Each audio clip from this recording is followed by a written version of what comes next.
Sarser podcast ya. Podcast cabang Sarser, sharing seru Sharing podcast. seru podcast JR Sharing seru podcast JR Jati.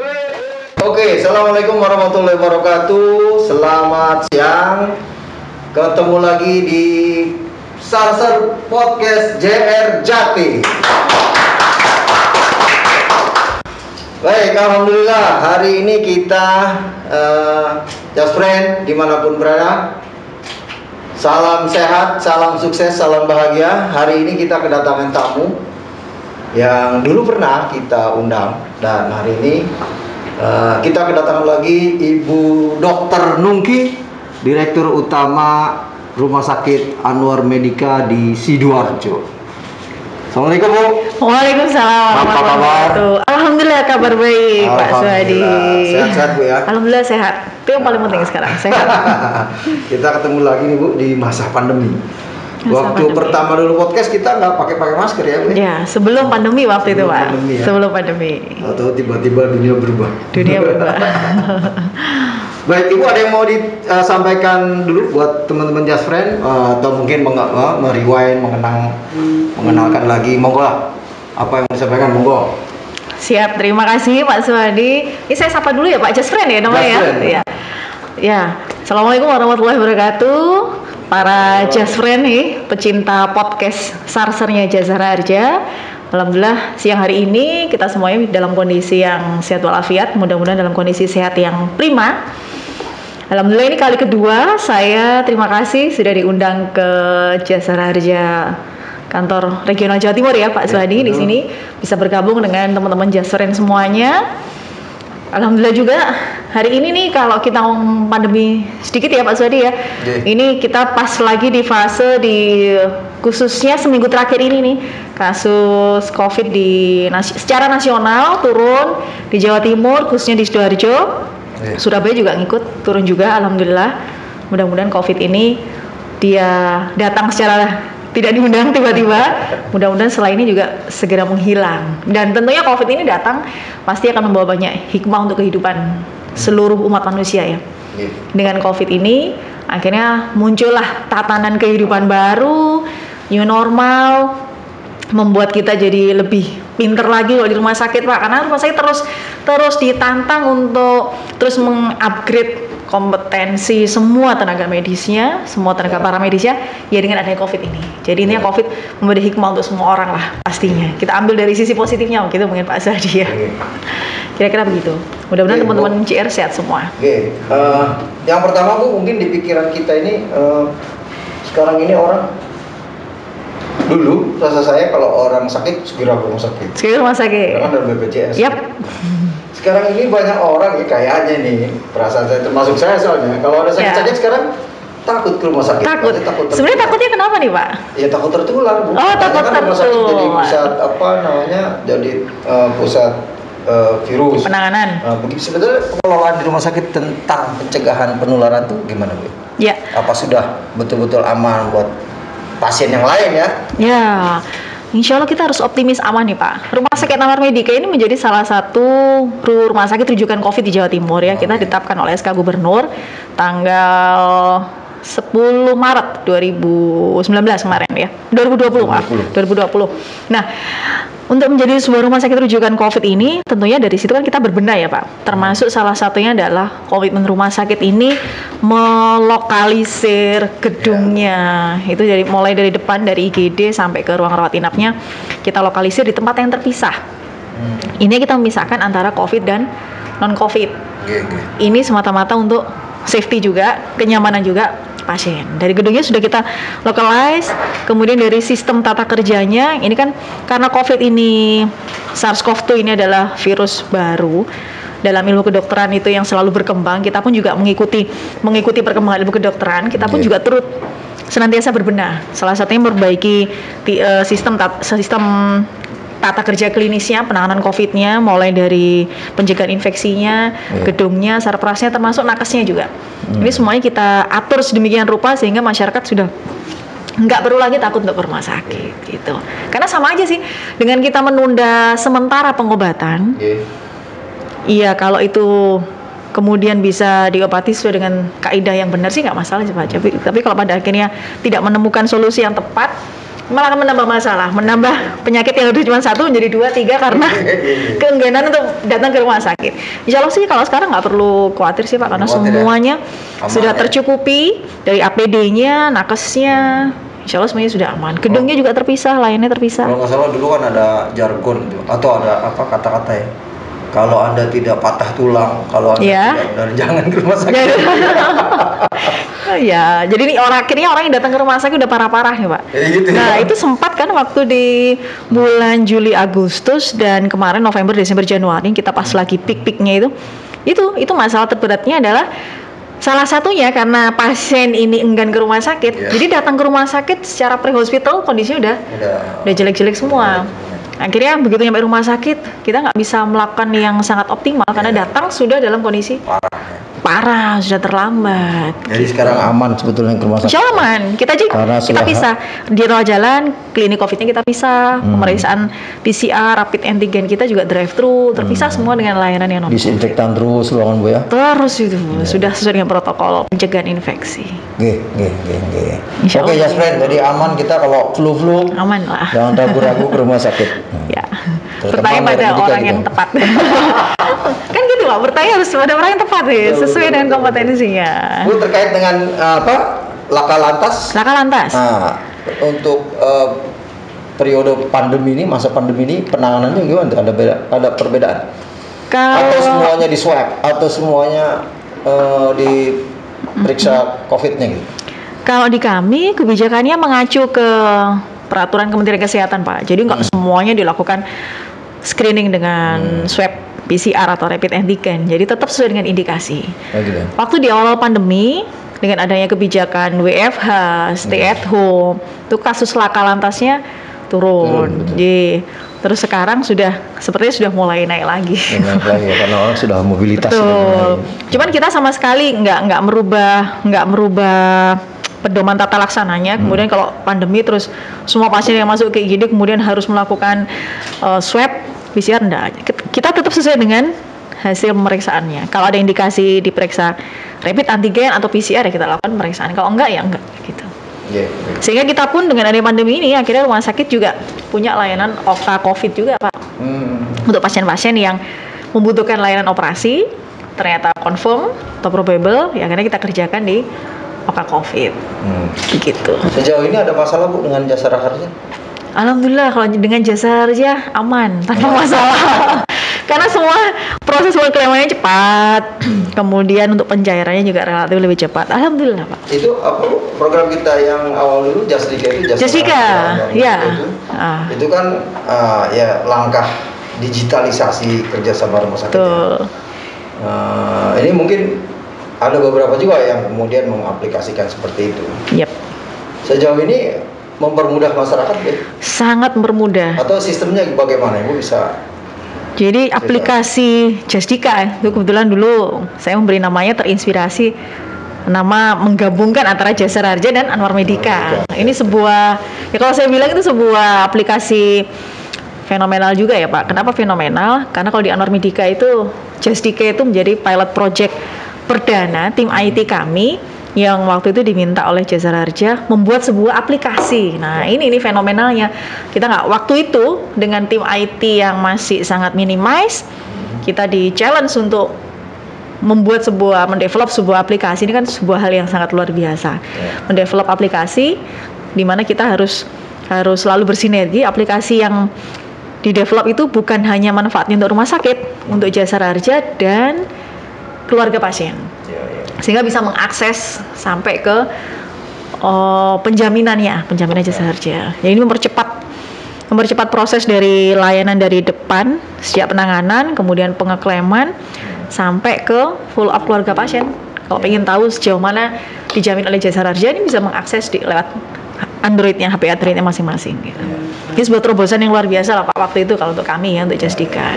Dan sampai sekarang masih kita aplikasikan juga, ya. Terus kita maintenance, dan sekarang dengan tim IT kami yang sudah lebih banyak, lebih optimal. Nah, ini Jasdika ini menjadi sebuah pembelajaran yang luar biasa untuk Anwar PDK ini. Terima kasih nih Jasara Harja sudah memberikan challenge yang luar biasa. Ya waktu itu kita aja agak ragu-ragu, tapi ternyata bisa. Jadi Jasdika ini kerjasama Jasara Harja dengan Anwar Medika di Sidoarjo itu memberikan informasi tagihan ya. Pengobatan, biaya pengobatan dari sejak masuk sampai garansi letternya sudah approval atau belum, sampai kemudian dirawat di mana, sampai berapa penjara. Nah, istimewanya ini itu bisa diakses oleh Jasara Harja. Ya, biayanya kita berapa? Diakses oleh Anwar Medika pasti. Ya, dan yang lebih penting bisa diakses oleh keluarga pasien, lewat HP Android. Nah, ini dengan Jasdika ini semua serba transparan. Batasan kita kan 20 juta, Bu. 20 juta. Ya, artinya keluarga juga bisa tahu bahwa sudah sampai berapa jaminan oleh Jasara Harja. Jadi tidak perlu juga. Ya, ini kan karena teknologi digitalisasi ini sangat memudahkan kan, Pak. Kalau dulu kan kita masih sebelum ada Jasdika masih manual. Saya sudah plafonnya habis berapa? Kita masih harus ngecek lagi di invoice ya, di sistem kami. Kalau sekarang sudah langsung klik-klik. Semua dalam genggaman. Ini memudahkan masyarakat. Sangat memudahkan masyarakat.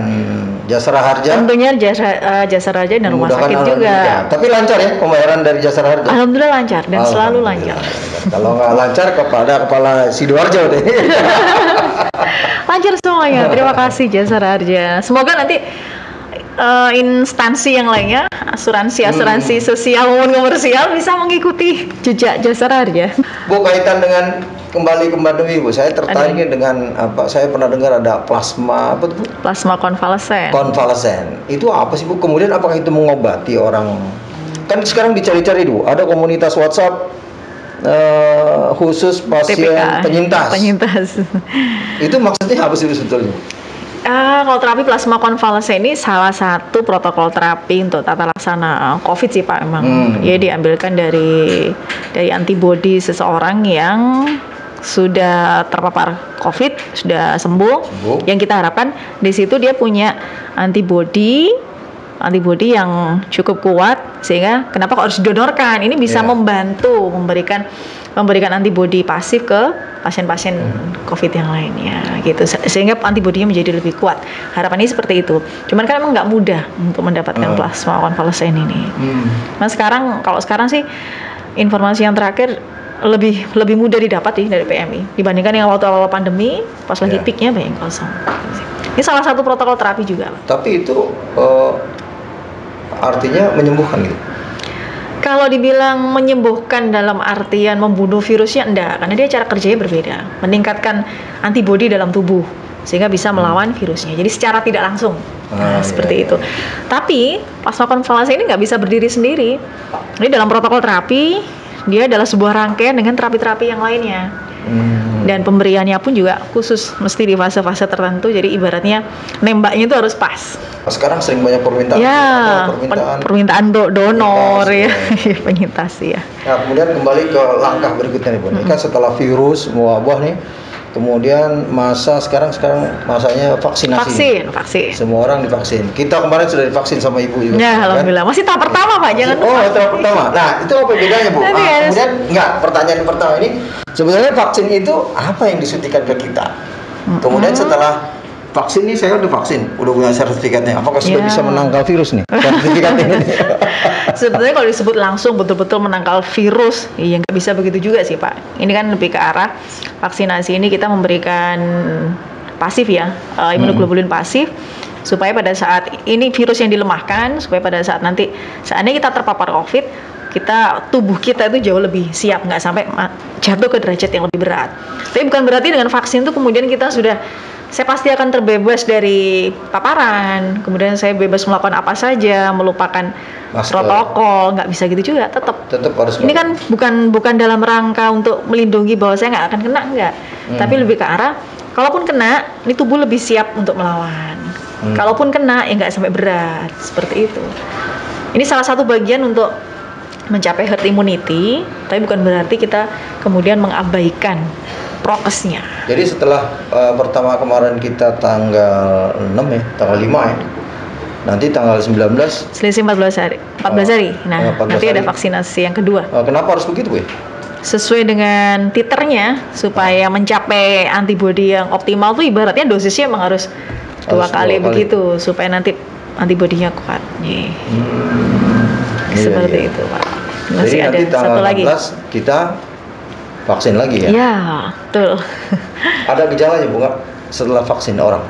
Maksudnya Secara umum, pengaruh dari keluhan vaksin. ya? Ini kan Iya. sekarang kan banyak di WA grup ini. Nah, itu wah, harus hati-hati tuh, Pak. Itu Banyak banyak- hoaxnya banyak sepertinya. hoaxnya. Sebenarnya- KIPI ya, istilahnya KIPI ya. Kejadian ikutan pasca imunisasi. Kalau kemarin dari vaksinasi yang tahap pertama kemarin yang nakes itu hampir nyaris nggak ada KIPI yang sangat berat. Nggak ada sih, alhamdulillah semuanya baik-baik saja. Ya paling ada yang pusing, mual, tapi itu angkanya kecil sekali KIPI itu. Dan nggak ada yang sampai berat, alhamdulillah. Jadi kalau kita lihat di media-media itu vaksinasi menjadi sebuah momok sih, ya emang hati-hati ya dengan informasi-informasi sepihak itu. Insya Allah ini demi, kalau bahasa saya vaksinasi itu demi raga yang lain ya. Oh, gitu. Demi raga yang lain. Demi raga yang lain. Demi kita tidak menularkan ke orang lain, demi safety-nya orang lain juga. Cuman vaksinasi kan kalau di Indonesia bertahap ya, tahap 1, 2, 3, 4. Mudah-mudahan nanti kalau cakupannya sudah besar di Indonesia bisa tercapai herd immunity. Bisa Kalau kita baca di apa? komunitasnya lebih sehat semua lah intinya. Kalau kita baca hoax di WA grup itu kan jadi seolah-olah vaksin ini benar apa enggak gitu. Kemudian ya gitulah gitu. Kita kalau ngikuti kontroversi vaksin itu kan nggak ada habisnya ya, Pak. Tapi sebetulnya itu perlu, Bu, ya. Itu tadi kalau bahasa saya itu demi kita, Kita. dan demi raga yang lain harus kita jaga. Ya, just friend. Ya, Ya, vaksinasi aman, halal, Bu, ya. aman dan halal. Halal itu Iya. kadang-kadang. Sekarang ini pada periode apa nih, Bu, ya? Sebenarnya yang divaksinasi kan saya WA Ibu tuh, Bu. Iya. Eh, Yang tahap pertama untuk nakes sudah ya. Kenapa sudah? Tahap yang kedua untuk Saya kan WA tuh, bisa nggak, Iya. Bu? Ini anak-anak vaksin gitu. Ya, kalau yang Gimana orang masyarakat yang mau luas divaksin? belum sih Pak. Jadi Belum. kan pemerintah masih ada beberapa tahap ya. Ada tahap 1 untuk tenaga kesehatan, kemudian tahap berikutnya untuk pejabat layanan publik, nanti ada lansia dan ada terakhir untuk masyarakat semua. Ini kan kita pemerintah membuat step-step itu berdasarkan skala prioritas, mana yang memang harus dibentengi duluan lah ibaratnya seperti itu. Tapi pada akhirnya nanti harapannya ya cakupannya sekupnya seluruh masyarakat Indonesia. Sekarang pada periode Kedua lansia. ini, yang kedua yang pejabat layanan publik Jalan kemarin sudah, nah sebentar lagi masuk di yang lansia. Lansia belum? Ya. Lansia untuk yang nakes sudah. Nakes sudah. Ya, cuma belum selesai. Masih on proses. Kalau anak-anak nggak ada ya, anak-anak. Kalau Jadi maksud saya, Bu, orang kalau mau vaksin itu syaratnya apa? syaratnya, Apakah datang ke rumah sakit Anwar Medika, saya mau vaksin gitu bisa? kalau sekarang nggak bisa, bahkan dari pemerintah sudah ada step-stepnya. Ini masuk kategori yang mana duluan nih? Harus terregistrasi duluan nih. Jadi Kemudian registrasi screening. di itu. Sekarang sudah bisa diakses Pak, kan ada Di- dari Kemenkes itu. Nah, yang aplikasi itu. Ya. Jadi kalau sudah Kalau registrasi sudah di situ, masuk di step yang kategori yang boleh vaksin boleh, tapi kalau belum boleh ya nggak boleh. itu masih belum waktunya. Bunyinya di aplikasi itu. Iya, karena nanti bisa dicoba di situ. Kalau belum masuk, ya berarti kita masih belum termasuk bagian yang. Jadi harus Anwar vaksin Medika nggak sekarang. melayani yang gitu ya? Sebenarnya ini belum, karena kita ngikuti dari schedule-nya. Ya kalau kemarin kan pemerintah. saya kan gini, saya kan cek di Pejabat layanan publik aplikasi itu kemarin. kan, Iya. di aplikasi ada jadwal Anda tanggal 6 Maret Ya. hubungi fasilitas. Layanan kesehatan yang Terdekat. terdekat, betul.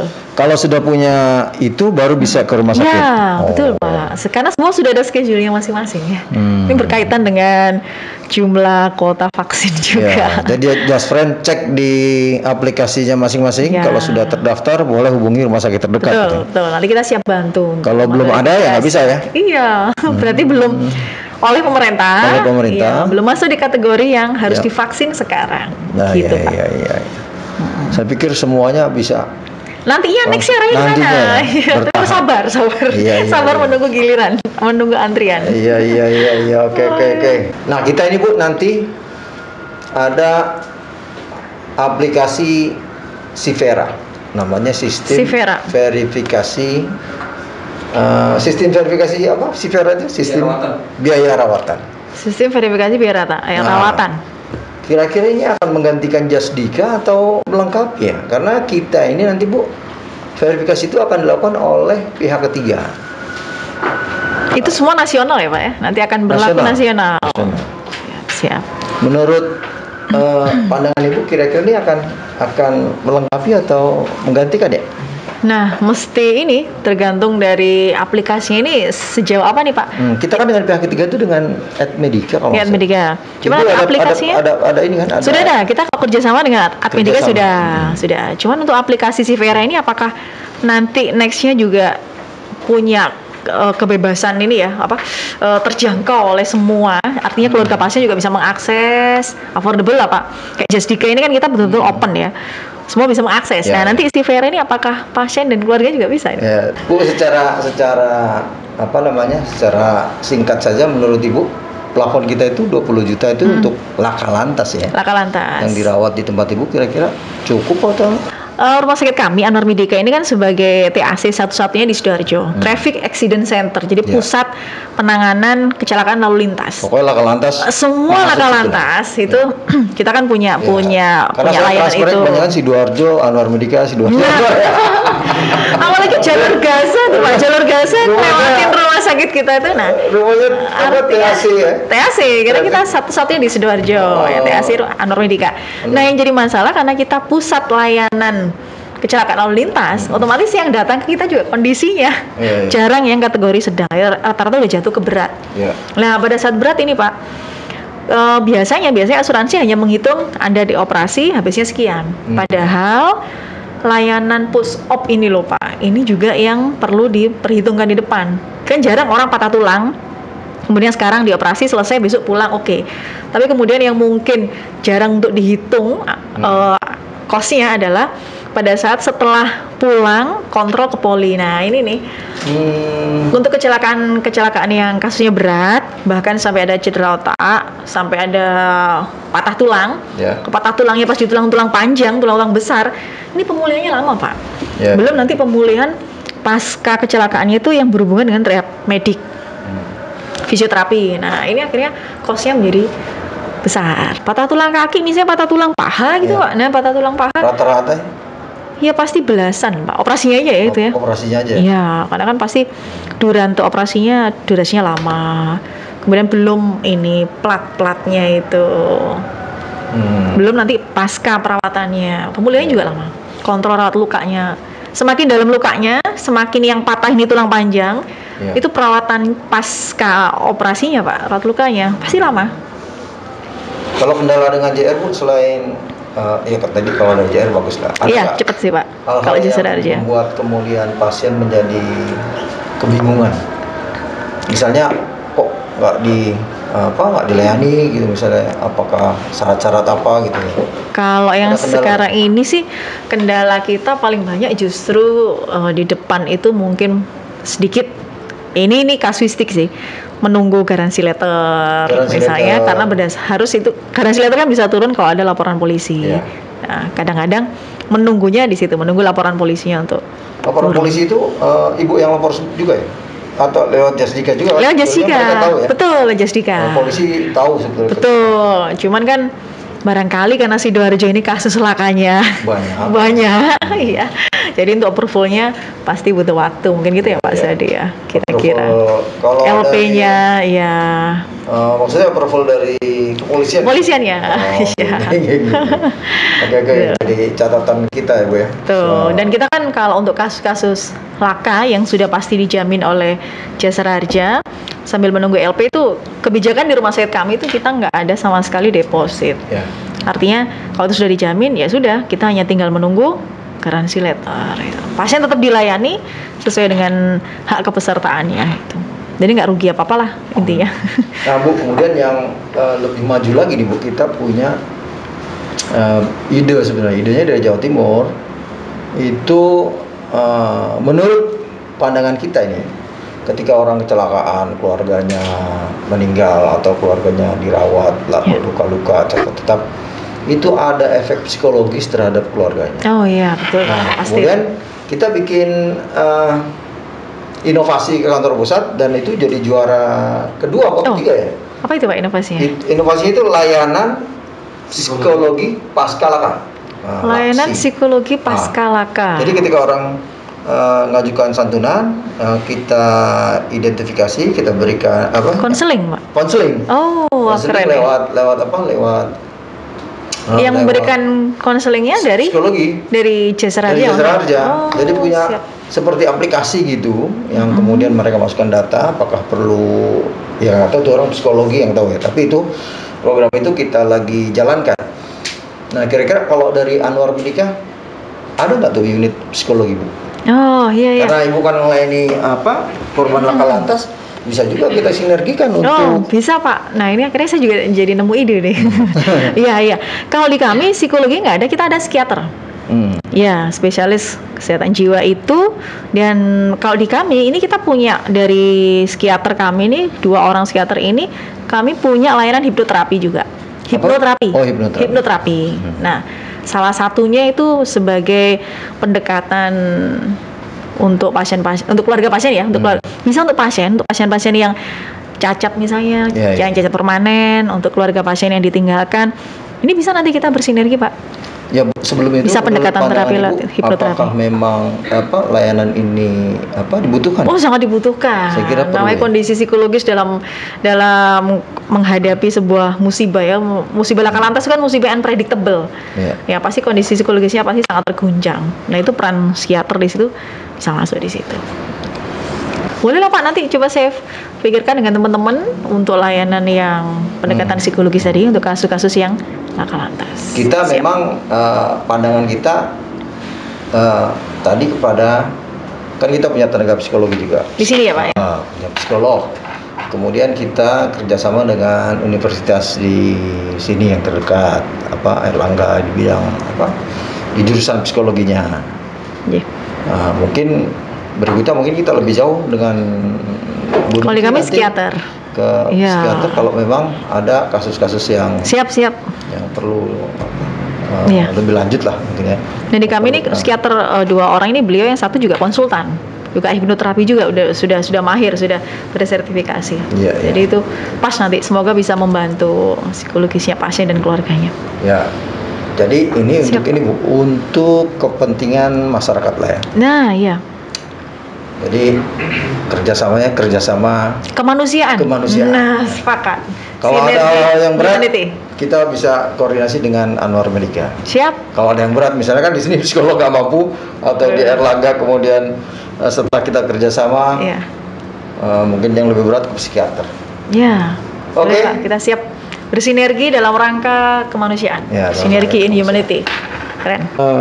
Baik Jasren ya.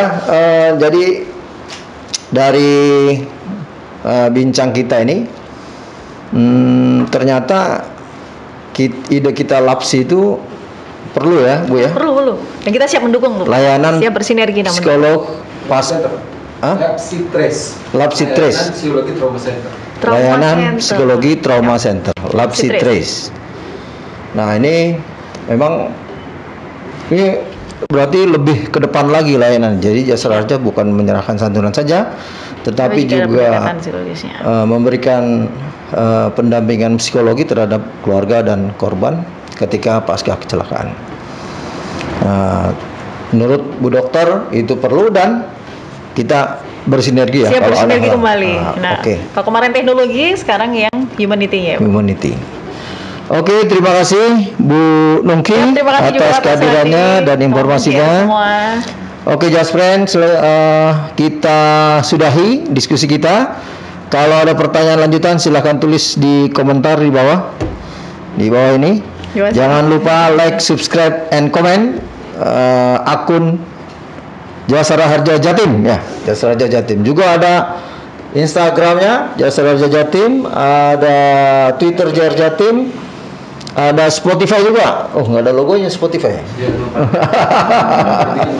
Ada logonya ya. Spotify kita juga ada di Spotify. Keren, udah di mana-mana pokoknya ya. Baik, ada lagi Bu yang mau disampaikan closing statement? Terima kasih itu Pak Swadi. Mudah-mudahan kita ini menjadi langkah awal kita bersinergi ya Pak ya. Meskipun pandemi, sinergi tetap harus jalan demi kepentingan kemanusiaan. Oke, terima kasih Bu Nungki. Baik, Just Friend, kita closing. Tetap sehat, tetap semangat, tetap bahagia. Assalamualaikum warahmatullahi wabarakatuh. Waalaikumsalam. Charter podcastnya. Podcast cabang Sharing seru Cari seru podcast JR Cari seru podcast JR Jati.